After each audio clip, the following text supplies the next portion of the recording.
Olga, bilisan mo. Yes, ma'am. Ano po yan? Isn't it obvious? It's a despedida gift for Justine to celebrate how she lived her life. Pasensya na po kayo pero hindi po to party, kaya pwede po ba ilabas nyo na po yan? And who are you to tell me what I can and cannot do? I spent a lot for this. At yung hindi mo pagtanggap, pambabastos yan. Ako pa po yung bastos. Pwede po ba nakikiusap po ako bago po yan nakita ni Tita Giselle, ilabas nyo na po yan? You can't stop me. Olga, let's go! Yes, ma'am. Paraanin mo kasi ako! Ay! Look at what you've done! Pasensya na po, sinabihan ko po kayong ilabas nyo, di ba? Alam mo, kahit kailan, pakailamera ka talaga. Masama bang makiramay at pagdala ng regalo? Opo, masama po ginagawa niyong katatawanan yung burol ng pinsan ko eh. Sa tingin niyo po ba matutuwa si Tita Giselle kapag nakita niya yan? Hindi niyo na po nirespeto yung pagkawala ni Justin eh. Alam niyo po, kung gusto niyo ng gulo, wag po dito. Kaya please lang po, lumabas na kayo kasama yung kalat niyo. Let's go, Olga. Linisin mo yan!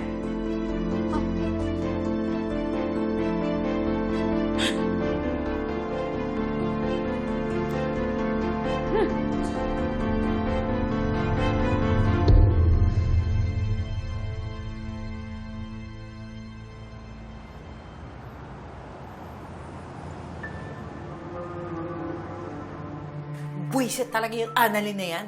Sinira na nga yung cake ko, pati ba naman plano ko? Seriously, Mom? Sino ba namang taong nasa matinong pag-iisip ang magbibigay ng cake sa burol na may message na Bon Voyage? Kahit naman sinong makakita nun magagalit. That was so disrespectful. So, kinakampihan mo pa yung hilaw mong kapatid? Because what you did was so stupid. Dahan-dahan ka sa pananalita mo, Zoe. Dapat kasi hindi mo na ginawa yun. Dapat nga hindi ka na nagpunta dun eh. Nawalan sila. Let them grieve. Hindi pa ba enough yung pain na nararamdaman nila? No, it's not enough. Yang sugat na nararamdaman nila. Imbis na gamutin ko, ididiin ko pa yun lalo hanggat sumigaw sila sa sakit. Because that's exactly what they deserve. And while they're screaming in pain, I'm gonna be celebrating.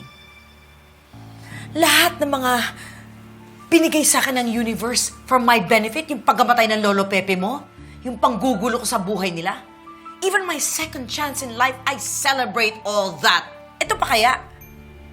Mom, I'm gonna show them how to turn a boring funeral into a spectacle they'll never forget.